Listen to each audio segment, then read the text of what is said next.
Before the reviews drop for any major game release, there's always this tension. After those months, sometimes years of hype, teasers, trailers, previews, potential demos, Reddit threads, and gameplay showcases, we finally see what the critics think. Whether it's a relatively new IP like Black Myth Wukong, or an exclusive with an established character like Astrobot, a remake like Final Fantasy VII Rebirth, or a remaster like, well, The Last of Us 2 Remastered. Where the critical reception lands is something many await with bated breath. However, something is different with Dragon Age the Veilguard. Perhaps it's because this is one of the biggest games of the year, but it goes beyond that. This is the first single-player title from BioWare since the disastrous Mass Effect Andromeda in 2017. It's the studio's last major release since the even more disastrous Anthem. For Dragon Age fans, the Veilguard is the first new title in the franchise since 2014.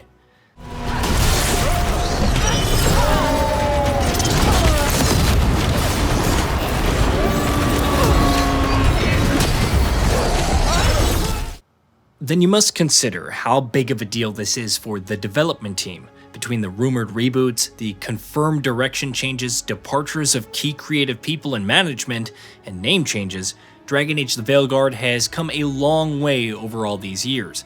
However, the reviews are out and it's an 84 Metascore based on 51 critical reviews on PS5. The PC version is at an 80 based on 24 reviews, while the Xbox Series X and S has a whopping 93 Metascore based on 5 critical scores. Overall, it's not bad. Upon checking Metacritic's rankings of the best games in 2024, the Veilguard is the 60th best reviewed title this year. However, what becomes more interesting is that the diversity of the reviews and the responses to them. Despite a clear majority of the critics recommending the title, impressions are fairly divided on its quality. IGN gave it a 9 out of 10, praising its combat, companions, writing, and choices, saying it refreshes and reinvigorates a storied series that stumbled through its middle years, and leaves no doubt that it deserves its place in the RPG pantheon. Eurogamer went with a 5 out of 5, praising many of the same elements while proclaiming it as the strongest and loudest answer BioWare could have mustered for the people still doubting whether it could do it. However, you also have the positive but not as quite glowing, like GameSpot, who went with a 7 out of 10 for its review in progress. While it praised the environments, character creator depth, companions, and combat, depending on the class, it called protagonist Rook listless, found the character designs lacking, and disliked playing as a mage. Nevertheless, it closed by saying that the Veilguard feels like BioWare making a good BioWare game again, and that's something to be happy about.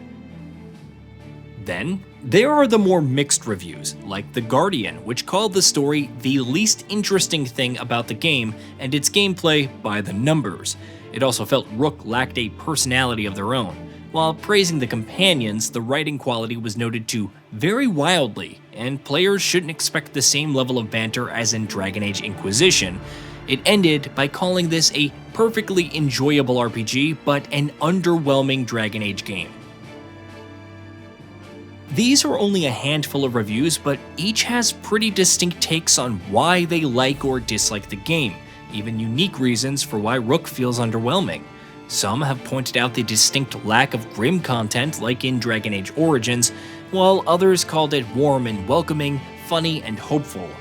Where one found the absence of something to be a key demerit, another took what was given in a positive stride. As expected, the responses are pretty varied as well. Some are happy that it isn't a complete disaster like BioWare's last few efforts, while others champion the negative takes and question the positives. None of this should be surprising, but it bears repeating. Everyone has their own opinions, which they are entitled to.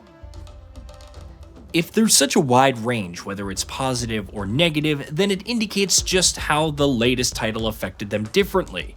Some may have gone in with fond memories of the older games, but kept their minds open.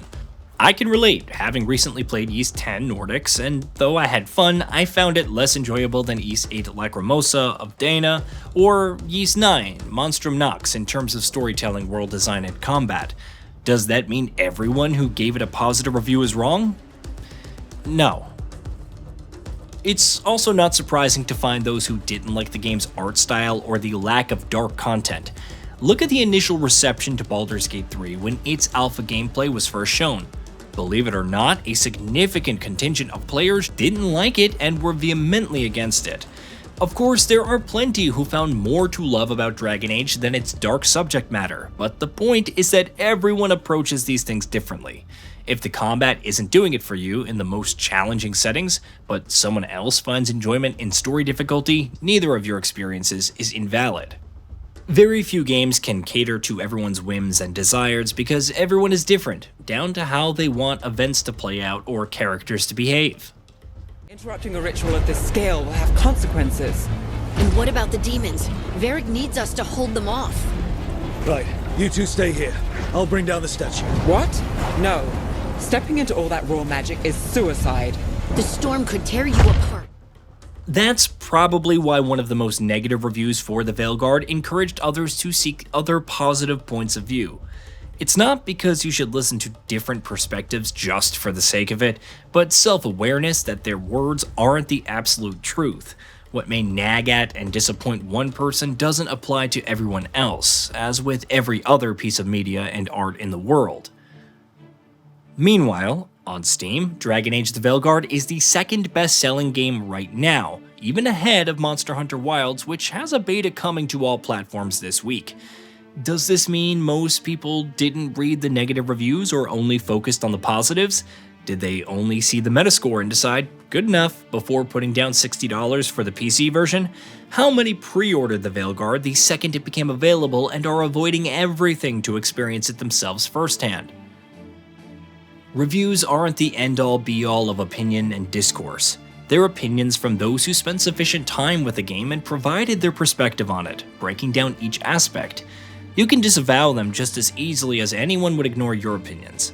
Even if it has reviewed relatively well, I don't know if Dragon Age: The Veilguard will financially succeed. If it is, who's to say if that's enough for Electronic Arts or not? And how will that affect the studio's approach? Regardless, as a fan of the series and RPG, I'm excited to play the Veilguard.